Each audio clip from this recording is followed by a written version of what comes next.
Welcome to the MS-Perspektive podcast, Perspective with a K as I'm German. I'm Nele von Horsten, MS patient, patient advocate and author. I'm bringing you interviews, inspiration and information about living with multiple sclerosis and show you ways how you can positively influence the disease and make the best out of your diagnosis. On ms-perspektive.com you will find the show notes, 11 free tips as a PDF and lots of other information. And now the show begins. Thanks for tuning in again and welcome to episode number 122, Living with MS in South Africa. Insights from advocate and MSSA Vice Chair Christelle Taute. And now enjoy the interview. Hello, Christelle. It's such a pleasure to have you on the show and a warm welcome to South Africa. Hi, Nelly. Thank you very much. Thanks for the warm welcome because it's so cold here. Yeah, maybe it helps a little bit, at least for the heart. Christelle, before we actually start with the interview, it would be lovely if you could introduce yourself to the audience so they know who is with me on the podcast today. Okay. My name's Christelle. I'm 54. It's hard for me to say that. I can't believe I'm that old. I was diagnosed with MS in the year 2000. I was 29 at the time. I don't have any children. I'm not married, but I've been with the same man for 21 years. So I met him actually after my diagnosis. And at one point we wanted to have children. It didn't happen. And my MS progressed quite a bit. So but it didn't happen. So we are happily carrying on with our lives. And we have 2 fur babies, 2 cats that rule the household. In terms of personal life, I don't work anymore. I gave up working about 10 years ago, just before I had a stem cell transplant. And then, so I fill my time with things like, running a household is a full-time job. I actually can't believe I had a corporate job and ran a household. I read a lot. And I recently acquired a paint by numbers hobby, so I quite ferociously paint. But because I always would rather read, I listen to quite a bit of audiobooks while I'm painting. So I'll do the menu planning in our home. My husband does the cooking. He's fantastic. And that's what I feel and my friends. My friends, very important in my life. Sounds good. And reading is something I actually like a lot. I don't have enough time. I listen to lots of audiobooks, but not lots. I listen to audiobooks and podcasts, but it has to become more again at one point.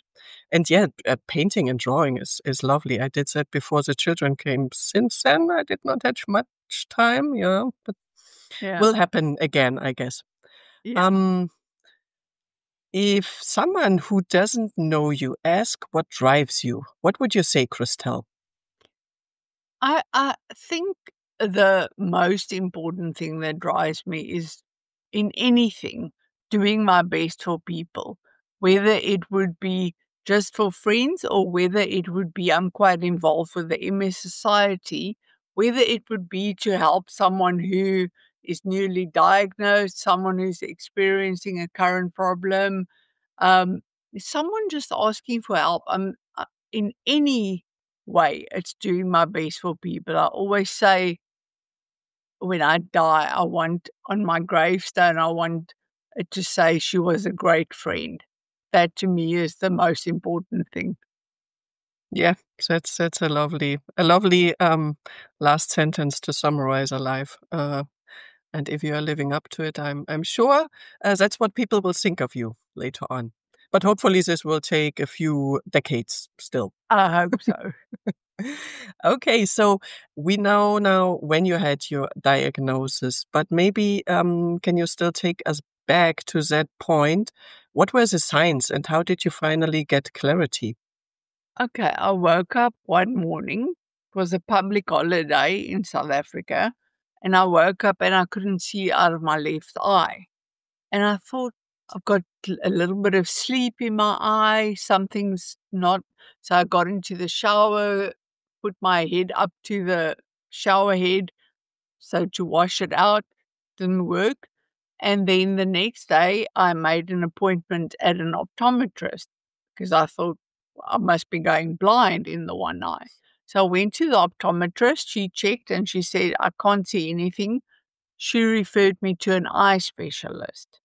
Eye specialist sent me for an MRI. And then she said, I think you need to see a neurologist. She then sent me to a neurologist. And the neurologist wasn't such a pleasant diagnosis story because first of all, she wasn't happy with the MRI. She sent me for another MRI. And then I went back to her practice and she said, I think you have MS. And I looked at her and I started crying. And she said, why are you crying? I said, because I know someone who's has MS, and because I think a lot of people when they get diagnosed, they don't know what MS is. But my boss from a previous company, his wife had MS and she was in a wheelchair.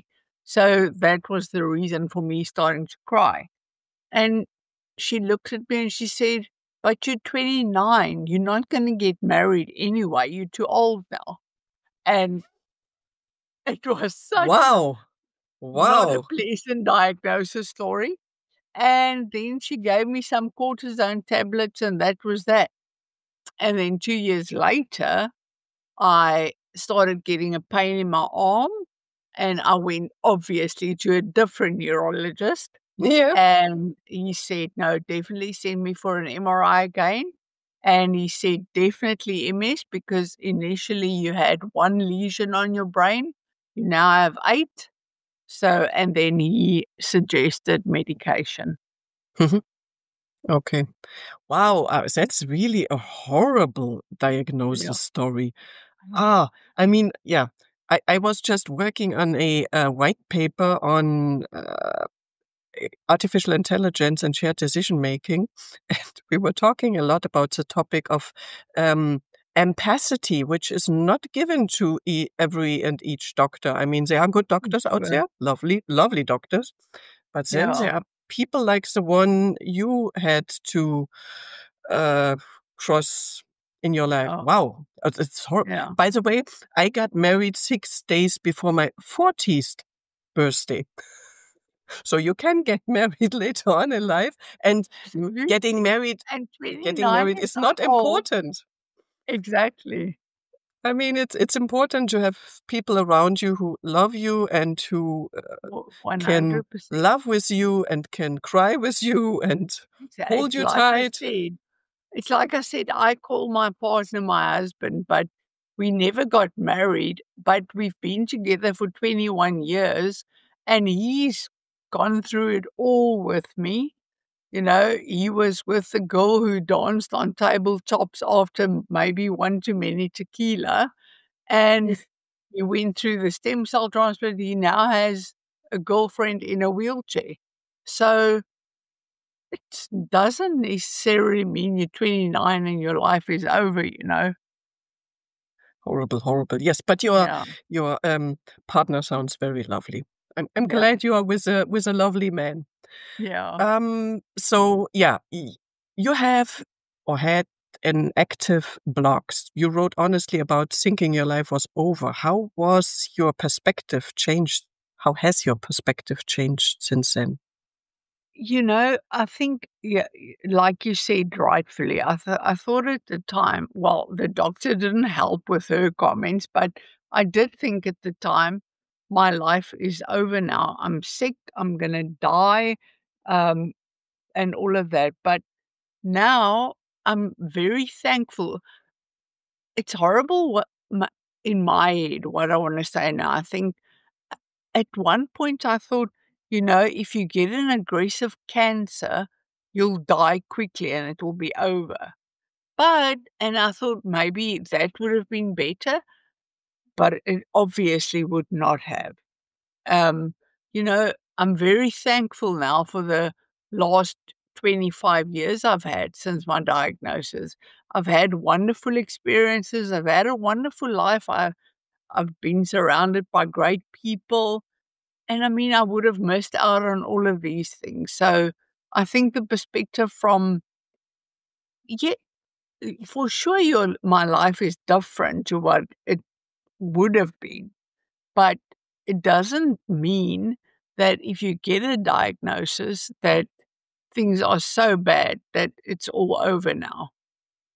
Yeah, No. absolutely. Absolutely. And I mean, I don't know how it was for you, but for me, I was very much focusing on career and things like that, and with Me as well. taking a deeper look into multiple sclerosis and what it means, even so I'm not that much affected.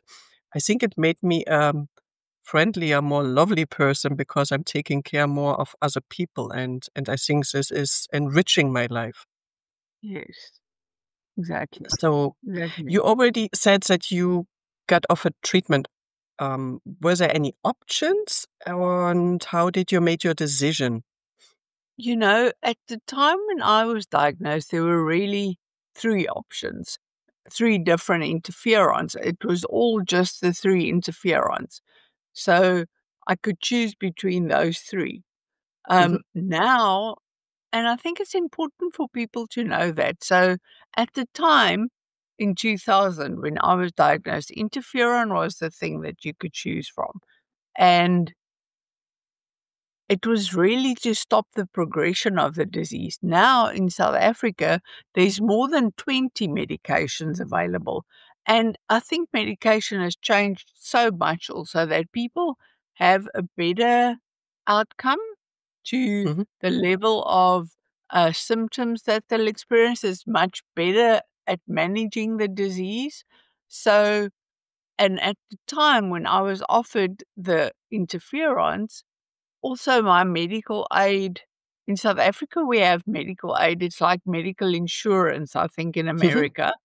Um, and they wouldn't pay the medication, and it's very, very expensive. So at the time, I chose what I wanted to do, but they said, no, we're not paying. So I didn't go on the medication. Um, I was still a young person, started my career. It wasn't like I had millions in the bank. Mhm. So it wasn't affordable for me to do the medication. So I didn't do any medication because the medical aid said no. And only 2 years later, I started on the medication.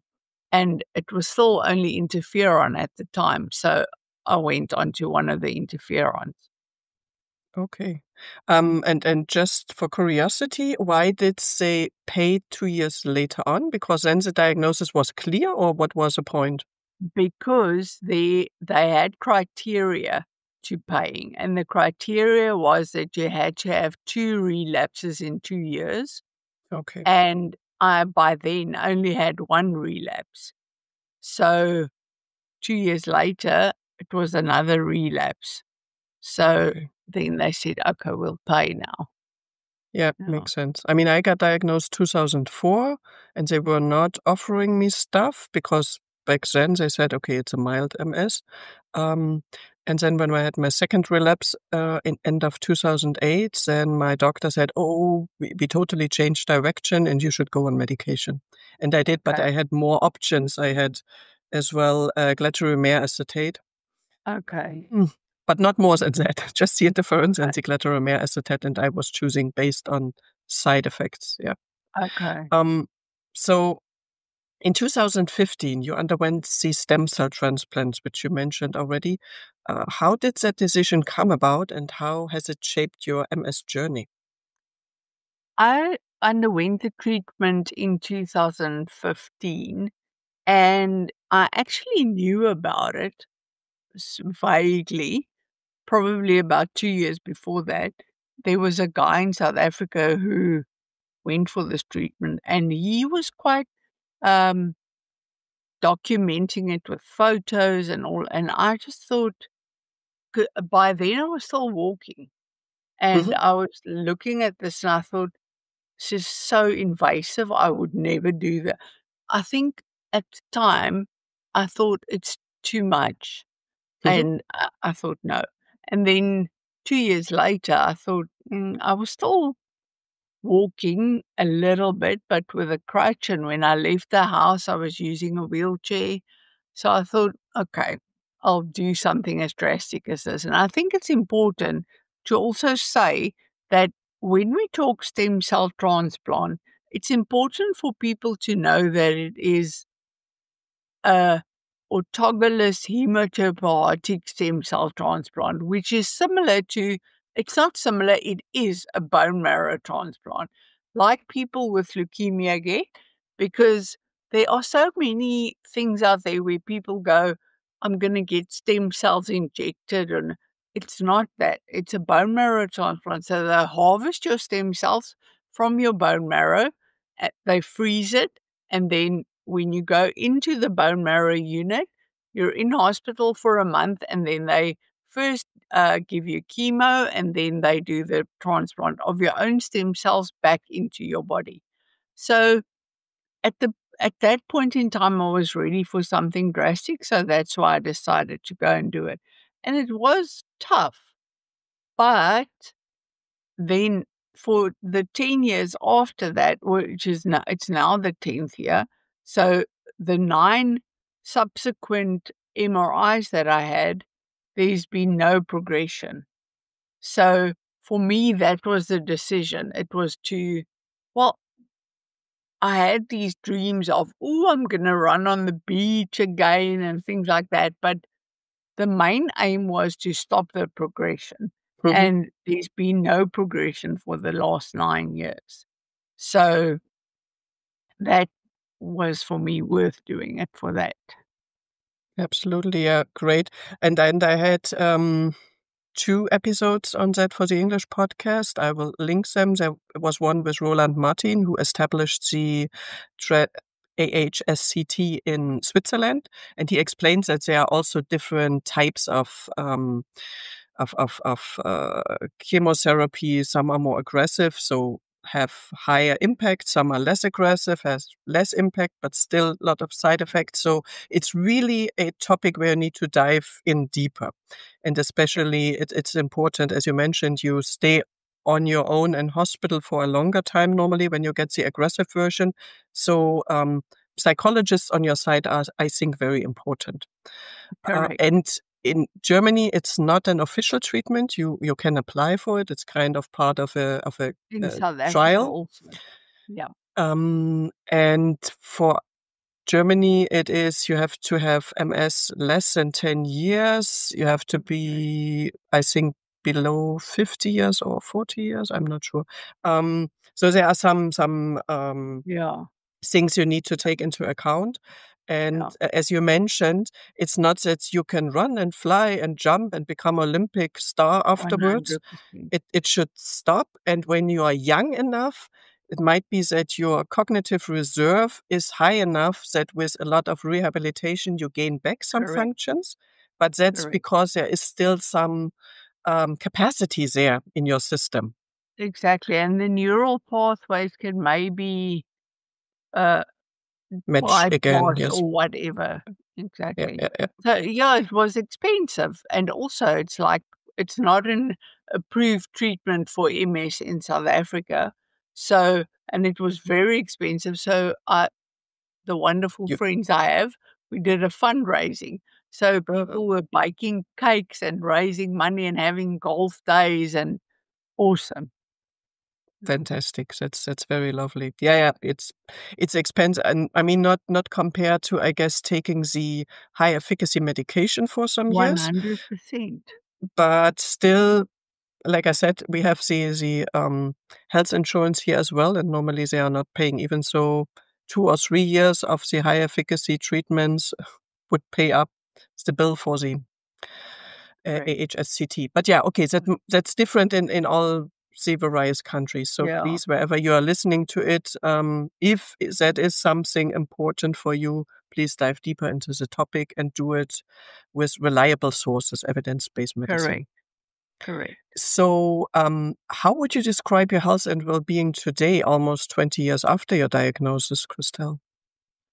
You know, uh, I've said already, I'm in a wheelchair, and I don't take any medication now because my MS is too far progressed. Most medications are for relapsing, remitting MS. So for me, some days are better than others. I deal with the challenges I have in a wheelchair. You have to be able to adapt. So, but it's better. But I think there's also talk in MS circles now where they call it PIRA, progression irrespective of relapse activity. And I did last year have quite a period where I was just like so tired and so extra fatigued and felt lame in my arms, and because my arms are also affected, and I had a cortisone treatment for about 5 days. So I do have those very, very bad times as well, but in general, I'm okay. I don't know if this is important to mention, but in my time with MS, I've also one of the things that was badly affected in my case was my bladder, and I had a urostomy operation in 2017, and that for me changed my life. So, yeah, it was just easier to manage the bladder, and you don't have to worry about accidents and that sort of thing. So, yeah.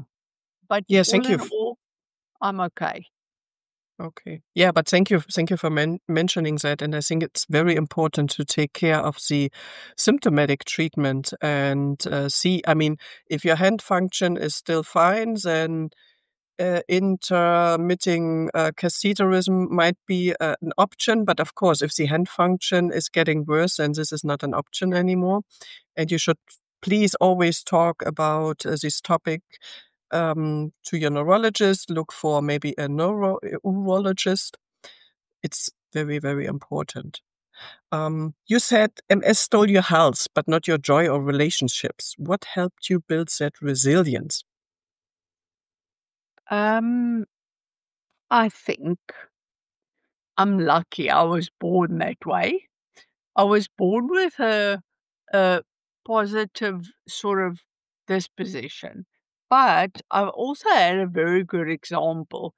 My father died when I was very young. I was 11 years old, and I have a mom who raised 3 children on her own, and I think I had the best example of someone not giving up and carrying on with their life and living the best life possible. So that for me was a good thing, and I think also living with gratefulness and gratefulness for what you have and what you can do and work around that. I think that's very important. Absolutely, yes. And yeah, it's lovely that you had such a great example in your mom, and I hope she's still around. Is she? She is. She's 76. She turned 76 last year. She looks like a bit like my older sister.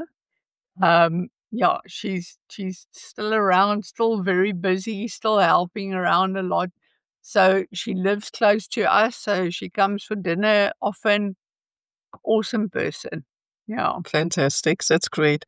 And just because I forgot to mention it, when you dear listener out there are interested in the PIRA, progression independent of relapse activity, please, which is also kind of the smoldering MS, please listen into the interview with Professor Gavin Giovannoni. He explains it very good, and I will link it in the show notes and in the blog article.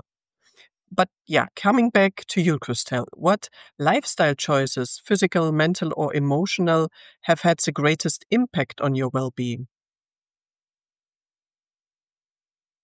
I think I I think for me, if we boil down to really simple things, um, I generally eat healthy, but I don't believe I've done many experiments with MS. Diets, treatments. I've had ozone therapy where they take your blood and they put ozone in it and they put it back onto your other arm. But I think generally just eating healthy and concentrate not I don't follow a specific diet. I think just a general all-round good diet of all the food groups, I think that's a good thing. And also, I do think it's good to give up smoking. I smoked for many years, and now and then when I'm naughty and I think I take a drag of someone's cigarette, I can feel it in my limbs. I can feel it go more pins and needles. So I think that was a good thing. And I mentioned gratefulness already. I think I read a book by Michael J. Fox. As you know, he's got Mhm. Parkinson's disease. And he had a quote in there that said, uh, gratefulness helps to keep optimism sustainable. And that is how I think I live my life. Sounds good. Yes, and it's very important to stop smoking. So please, please, keep on trying out there. If you are still a smoker, and there was a lovely interview with Claudia Mark from Australia, who explained why it is a very smart choice to stop smoking and how it can be made, because you should not do it on your own. If you have problems stopping smoking, you should probably talk to your general practitioner and use whatever support you can get to do so. Okay, you are very much into advocacy. What are the biggest challenges for people living with MS in South Africa today? I think finding the right neurologist is, first of all, very important. Someone who has a specific focus on MS. I think there aren't many neurologists in South Africa. Well, not as many as we'd like. And but I think finding the one with a specific interest in MS is key. Um, I think access to obviously then your diagnosis to get the right diagnosis. And as I mentioned, in South Africa, we call it medical aid. There are many people in South Africa not on medical aid. So they are reliant on the government hospitals and not the same medications that you can get in the private sector are available in the government sector. So that's a big challenge in South Africa. And then we've also never had an epidemiology study, so we don't quite know how many people. We always estimate around 5,000, but we really actually would love, but we need the funding, obviously, for that to Mhm. do the proper epidemiology study. Yeah, yeah. Yeah, fingers crossed that this will happen soon. There was still one question from the blog before. Are there symptoms you still struggle with today, and how do you manage them? I think um, the further the day goes along, the more challenging. So, for example, in the morning when I write with a pen, I can Mhm, still write properly. But as the day goes by and I get more tired, I can see I cannot read what I'm writing anymore. And that's why even like when I do paint, I do the paint by numbers, I do it in the morning rather than the afternoon. So I'm quite cognizant of the way that I manage my time. Uh, I do harder stuff in the mornings, and in the afternoons, I will put my feet up on the bed, sit next to the bed, and read a book rather. mhm. So I think you need to listen to your body and know how you because for me it's important in the evening when my partner gets home to spend time with him and be available and with it and awake. So I in the afternoon is chill time. Mhm. Sounds good. Sounds very smart. And just a question, I can see, not the listeners, but I can see lots of nice pictures in the background. Are they all done by you, or is it photos? It, Because they are too far away, no, I can't. it's all my paint by numbers pictures. Oh, So very lovely. I decided I have to do it for a reason. So I put a gallery behind me. Mhm. So and I thought I like the faces, as you can see there on the left. Yes, there's So I like the Vermeer. faces, but on the right-hand side, you'll see like London, Greece? New York, Greece, Amsterdam. So I thought I'll paint places that I've been to. And I am now busy. Yesterday I started with Venice. Lovely. Yeah. Lovely, lovely, lovely. Okay. Okay, fantastic. That's great. Um, Christelle, you've been active in raising awareness for MS through various platforms like Good Things Guide, something I didn't know before, and the May 50K, which is, I think, available around the world. What motivates you to stay so engaged in public advocacy? I think I don't know if you know this story, but there's a story of a man who walks on a beach and there's a lot of starfish on the beach and he was throwing them all back.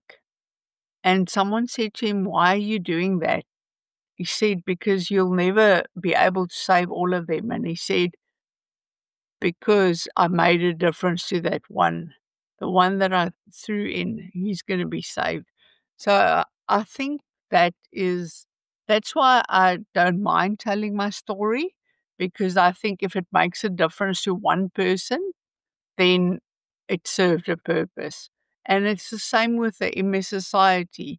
I mean, our director, Non, does all the hard work. So, and she always says, "Yeah, but I do." I really help her in the background. If I can just be a sounding board to her, and that's a great that's a great achievement for me.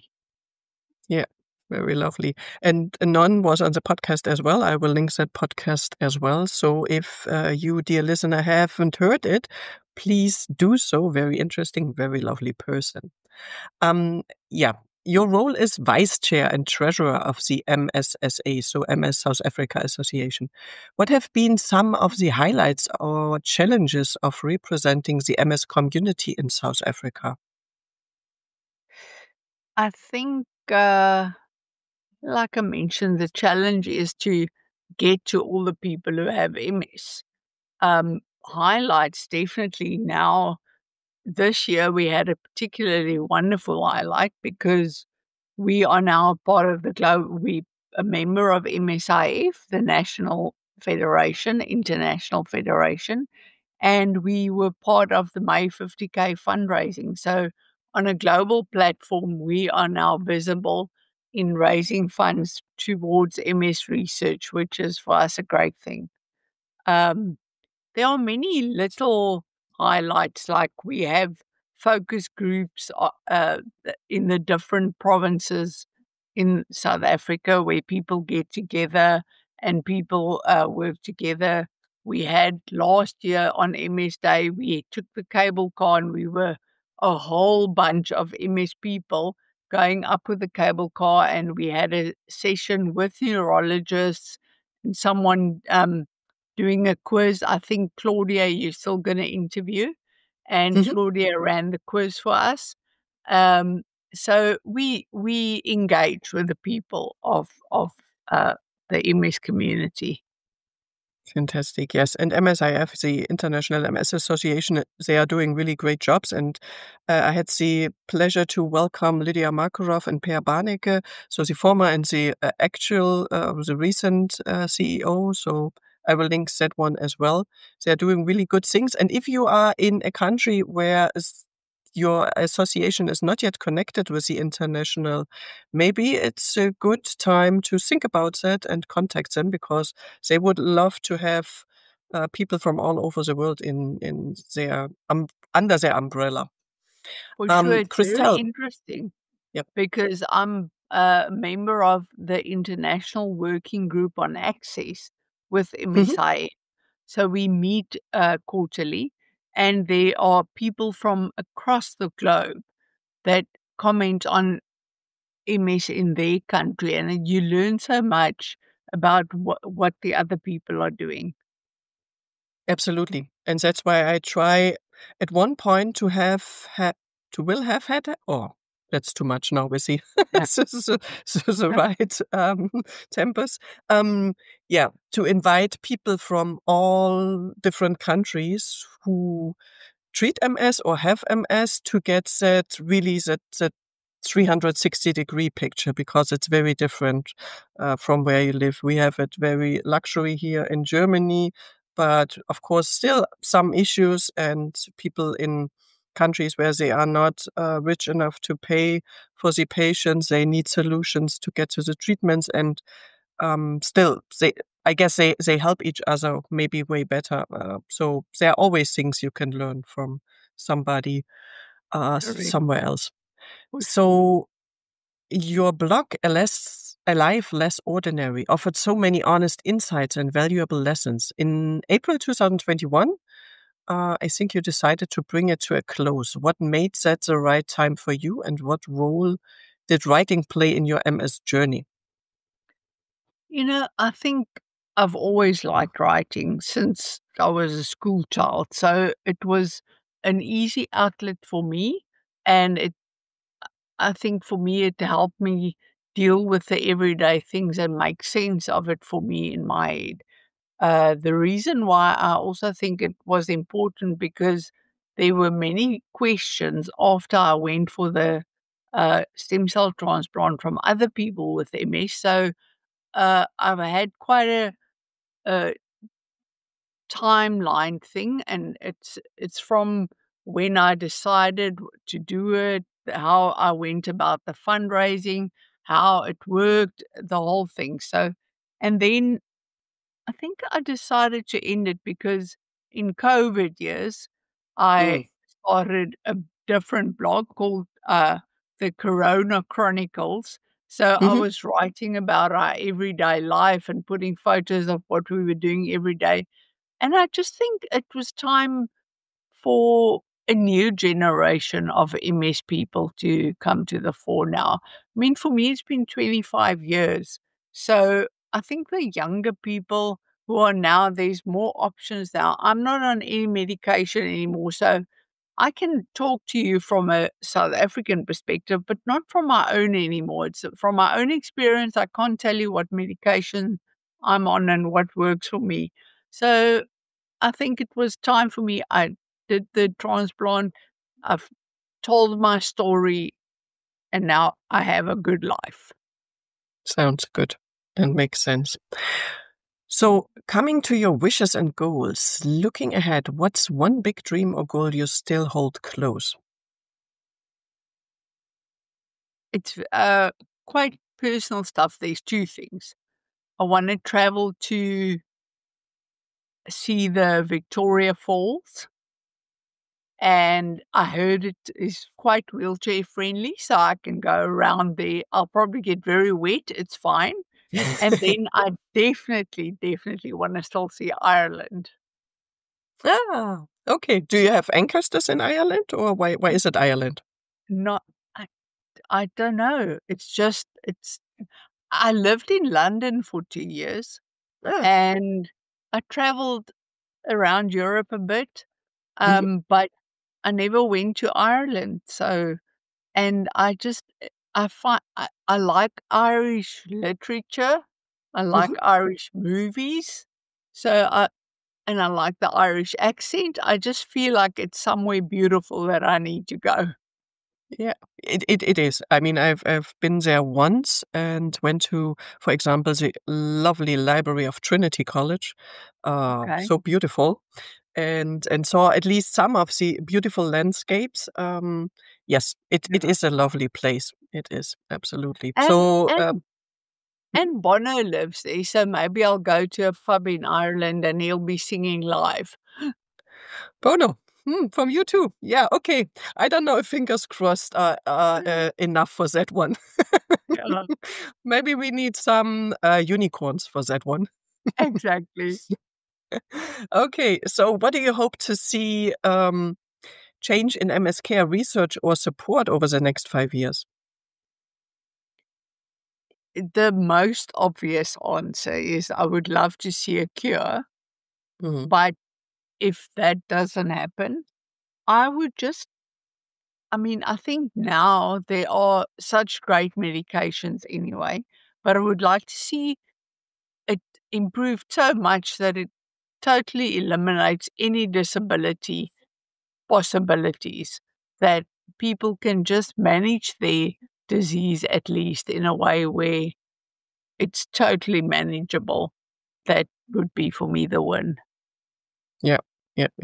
Yeah, and I mean, I had also quite a lot of young scientists here and researchers on the podcast, and I think with all these connection between them, working together, the options of technology, machine learning, I think we are getting at least nearer to that point where you can have prevention, I guess, is the first step, and then at one 100. point probably cure.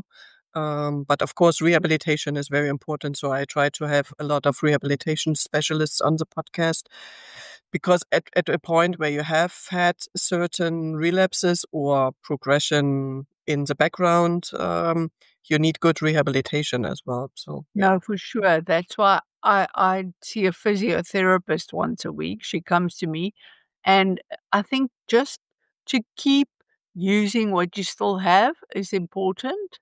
Mhm. Um, so do focus on things like that. Yeah, yeah, very good. Okay, we are coming to the quick fire round. What's your current mantra or motto? Guessing there's quick fire, I'm going to do it quick fire with you. So for me, it's live life to the full and be continually, eternally grateful for all the good that you have in your life. Very good. Looking back, was there a turning point or decision that shaped your journey?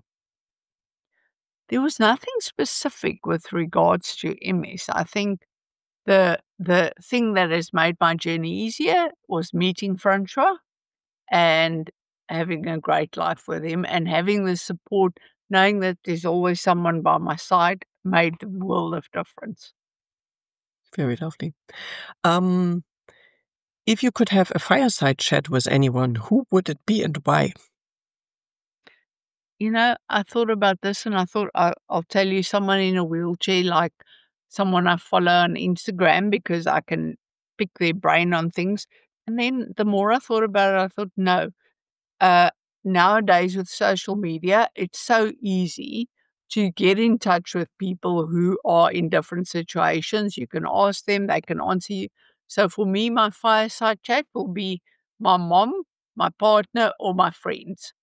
And that for me, you your whole life is not MS. So focused on the people around you, it's important.